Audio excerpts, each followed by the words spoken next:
एक कहानी बताता हूँ। सबकी तो नहीं है, हाँ, लेकिन काफ़ी लोगों की है।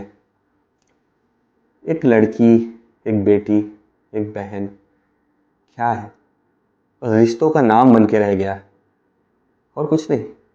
इज्जत नहीं मिलती इन्हें। इज्जत देना हम लोग भूल गए हैं।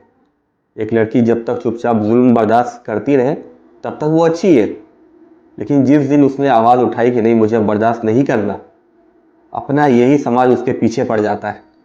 आज आ जाते हैं लोग तरह तरह की बातें समझाने के लिए कि बेटा तू सब्र कर, सब्र में बहुत ताकत है, सब्र करना चाहिए। करना चाहिए सब्र, बर्दाश्त नहीं करना चाहिए। सब्र जब बर्दाश्त बन जाता है ना, तभी कोई लड़की आवाज़ उठाती है। ऐसे कोई नहीं बोलता। लेकिन कहाँ समझ में आएगी लोगों को ये बात।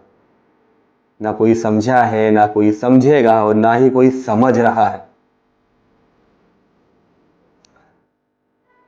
एक लड़की ने अगर अपने मन की शादी कर ली, अपने पसंद से शादी कर ली, और आगे चल के अगर कुछ भी प्रॉब्लम होता है, उसकी शादी टूट जाती है,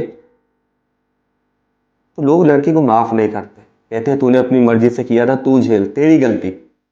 लेकिन दूसरी तरफ अगर वो अपने माँ बाप की मर्जी से शादी करती हो, कल वो कुछ प्रॉब्लम होता है, रिश्ता टूटता है या शादी में दरार आती है, तब भी कोई गलती नहीं मानता। कहते हैं लड़की तेरा नसीब ही खराब है।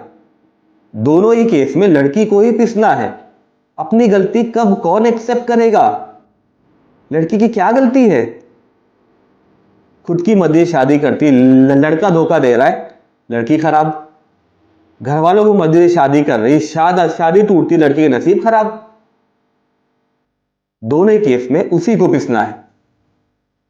यहां तो आजकल ऐसा माहौल बन गया है कि शादी के पहले गर्लफ्रेंड, शादी के बाद गर्लफ्रेंड। अरे शादी ही क्यों करना है तुमको? किसी की जिंदगी क्यों बर्बाद करनी है तुम्हें?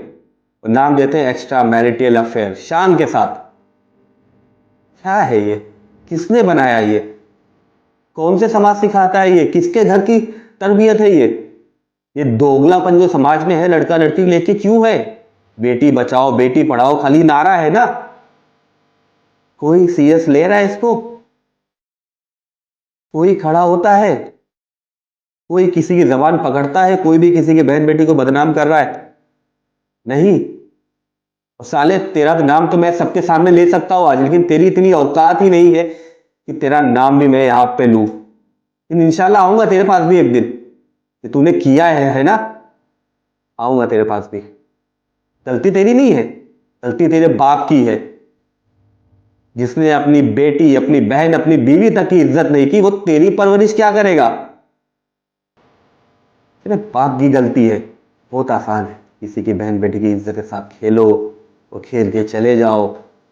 समाज तो चूतिया है ही। वो लड़की को बदनाम करेगा, लड़का को नहीं बोलेगा। चूतिया समाज है ना, तो मैं भी उसी समाज का हिस्सा हूं। लेकिन जब तक खुद के साथ नहीं होता है ना, किसी को समझ में नहीं आता है कि सही क्या है गलत क्या है, किसका वेट कर रहे हो? अपने साथ होने के लिए। जिस दिन खुद के साथ होगा ना, अलग से आवाज भी नहीं निकलेगी। जिस दिन लड़की का घर टूटा ना, लड़के के पीछे नहीं, लोग लड़की के पीछे पड़ गए। तेरा नसीब खराब है, तुझसे तेरा घर नहीं संभाला गया। तेरा शौहर क्या करता है तुझे पता नहीं है। अरे लड़की की क्या गलती? शौहर कहाँ जाके, कहाँ बाहर जाके गांड मारा रहा है? क्या उसके पीछे पीछे घूमती है वो? नहीं ना। लड़के को कोई क्यों नहीं बोलता? क्यों लड़के के घर वाले अपने बेटे पे पाबंदी नहीं लगाते? क्यों अपनी बहू बेटी के पीछे पड़ जाते हैं? किसको बोलेगी, क्या बोलेगी? लेकिन अगर बोलती है तो लड़की बदनाम है, लड़की खराब है। सारा लड़की प्यार करे तब भी बदनाम, शादी करे तब भी बदनाम। अपनी गलती कोई एक्सेप्ट नहीं करेगा। क्या लग रहा है? फ्रस्ट्रेशन, फ्रस्ट्रेशन में बोल रहा हूं मैं। जिस दिन खुद के साथ होगा, अपने आसपास देखो, निगाह उठा के, लाखों लोग ऐसे मिलेंगे, लाखों लड़के ऐसे घूम रहे हैं। क्या बोलते हैं हम लोग? स्टड बोलते हैं। शर्म आती है? किसी की बहन बेटी की इज्जत के साथ खेल के खुद को स्टड बोलते हो, शर्म आती है? ये तो अपना समाज है। अपना बेटा कुछ भी करे, बेटा बेटा है, किसी गैर की बेटी छोड़ो यार। हालांकि जब तक तुम्हारी बेटियों के साथ नहीं होगा ना, जब तक नहीं समझ में आएगा तुमको। होगा, तुम्हारे साथ भी होगा। तुमने किया है, तुम्हारे साथ भी होगा। मेरा क्या है? मैं कल भी बोल रहा था, आज भी बोल रहा हूँ, आगे भी बोलूंगा। कोई उम्मीद नहीं है, कोई नहीं सुनने वाला है, कुछ बदलने वाला नहीं है इससे। पागल हूं ना? कुछ बदलने वाला नहीं है। एक बार बोलूं, 10 बार बोलूं, कितना भी बोलूं, कुछ नहीं बदलने वाला है। खाली जस्ट लाइन एक जो दीवारों पे लिखी होती है, बेटी पढ़ाओ बेटी बचाओ, कुछ नहीं है। सिर्फ एक लाइन के अलावा कुछ नहीं है। छोड़ो यार, कुछ नहीं कहना है।